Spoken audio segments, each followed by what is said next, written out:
Hello, 5th grade. It's Mrs. Pecora back for our next chapter of Roald Dahl's The Witches.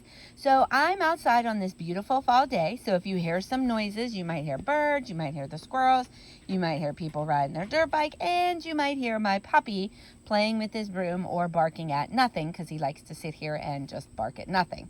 So we left off, and our character, he's living with his grandmama because his parents died, and she's telling him stories about witches, but she said everything she says about witches are true. And we left off, she was telling about the 4 children she knew who had gone missing.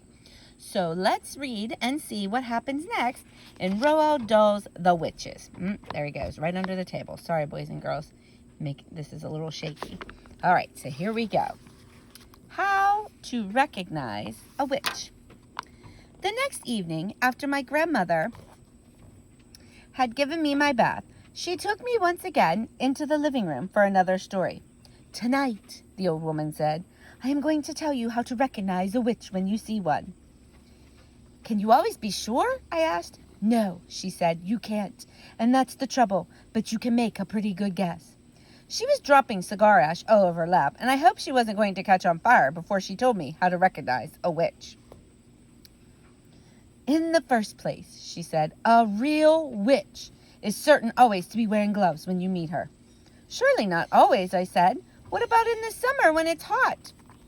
"Even in the summer," my grandmother said, "she has to. Do you want to know why?" "Why?" I said. "Because she doesn't have fingernails. Instead of fingernails, she has thin, curvy claws like a cat, and she wears the gloves to hide them. Mind you, lots of respectable women wear gloves, especially in the winter, so this won't help you very much." "Mama used to wear gloves," I said. "Not in the house," my grandmother said. "Witches wear gloves even in the house. They only take them off when they go to bed." "How do you know all this, Grandmama?" "Don't interrupt," she said. "Just take it all in. The second thing to remember is that a real witch is always bald." "Bald?" I said. "Bald as a boiled egg," my grandmother said. I was shocked. There was something indecent about a bald woman. "Why are they bald, Grandmama?" "Don't ask me why," she snapped. "But you can take it from me that not a single hair grows on a witch's head." "How horrid!" "Disgusting," my grandmother said. "If she's bald, she'll be easy to spot," I said. "Not at all," said my grandmother. "A real witch always wears a wig to hide her baldness. She wears a first-class wig, and it is almost impossible to tell a really first-class wig from ordinary hair unless you give it a pull and see if it comes off." "Then that's what I'll do," I said. "Don't be foolish," my grandmother said. "You can't go around pulling the hair of every lady you meet, even if she is wearing gloves. Just you try it and see what happens." "So that doesn't help much either," I said. "None of these things is any good on its own," my grandmother said. "It's only when you put them all together that they begin to make a little bit of sense. Mind you," my grandmother went on, "these wigs do cause a rather serious problem for witches." "What problem, Grandmama?" "They make the scalp itch most terribly," she said. "You see, when an actress wears a wig, or if you and I were to wear a wig, we would be putting it on over our own hair. But a witch has to put it straight on her naked scalp, and the underneath of a wig is always rough and scratchy. It sets up a frightful itch on the bald skin. It causes nasty sores on the head.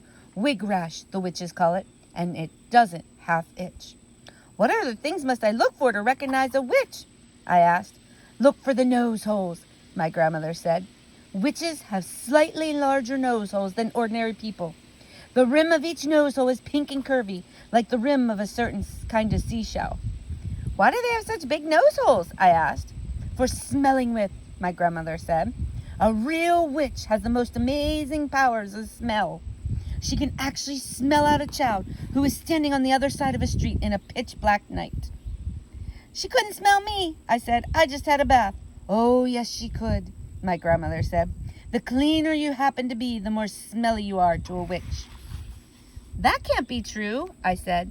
"An absolutely clean child gives off the most ghastly stench to a witch," my grandmother said. "The dirtier you are, the less you smell."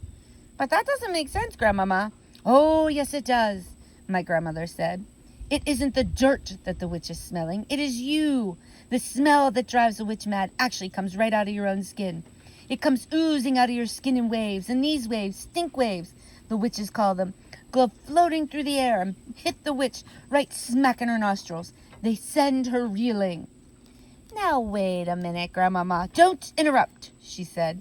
The point is this. When you haven't washed for a week and your skin is covered with dirt, then quite obviously the stink waves cannot come oozing out nearly so strongly. I shall never have a bath again, I said. Just don't have one too often, my grandmother said. Once a month is quite enough for a sensible child. It was moments like these that I loved my grandmother more than ever. Grandmama, I said, if it's a dark night, how can a witch smell the difference between a child and a grown-up? Because grown-ups don't give out the stink waves, she said. Only children do that. But I don't really give out stink waves, do I? I asked. I'm not giving them out at this very minute. Not to me, you're not, my grandmother said. To me, you're smelling like raspberries and cream, but to a witch, you would be smelling absolutely disgusting. What would I be smelling of? I asked. Dog droppings, my grandmother said. I reeled. I was stunned. Dog droppings, I cried. I am not smelling a dog droppings. I don't believe it. I won't believe it. What's more, said my grandmother, speaking with a touch of relish, to a witch should be smelling like fresh dog droppings. That is simply not true, I cried. I know I am not smelling of dog droppings, stale or fresh. There's no point in arguing about it, my grandmother said. It's a fact of life. I was outraged. I simply couldn't bring myself to believe what my grandmother was telling me. So if you see a woman holding her nose as she passes you on the street, that woman can easily be a witch. I decided to change the subject. Tell me what else to look for in a witch, I said. The eyes, my grandmother said. Look carefully at the eyes, because the eyes of a real witch are different from yours and mine. Look in the middle of each eye, where there's normally a little black dot. If she is a witch, the black dot will keep changing color, and you will see fire, and you will see ice dancing right in the very center of the colored dot. It will send shivers running all over your skin. My grandmother leaned back in her chair and sucked away contentedly at her foul black cigar. I squatted on the floor, staring up at her, fascinated. She was not smiling. She looked deadly serious. Are there other things? I asked her. Of course there are other things, my grandmother said. You don't seem to understand that witches are not actually women at all. They look like women, they talk like women, and they are able to act like women. But in fact, they are totally different animals. They are demons in human shape. That is why they have claws and bald heads and queer noses and peculiar eyes, all of which they have to conceal as best as they can from the rest of the world. What else is different about them, Grandmama? The feet, she said. Witches never have toes. No toes, I cried. Then what do they have? They just have feet, my grandmother said. They have feet with square ends with no toes on them at all. Does that make it difficult to walk? I asked. Not at all, my grandmother said. But it does give them a problem with their shoes. All ladies like to wear rather small, pointed shoes. But a witch, whose feet are very wide and square at the ends, has the most awful job squeezing her feet into those neat little pointed shoes. Why doesn't she wear wide, comfy shoes with square ends? I asked.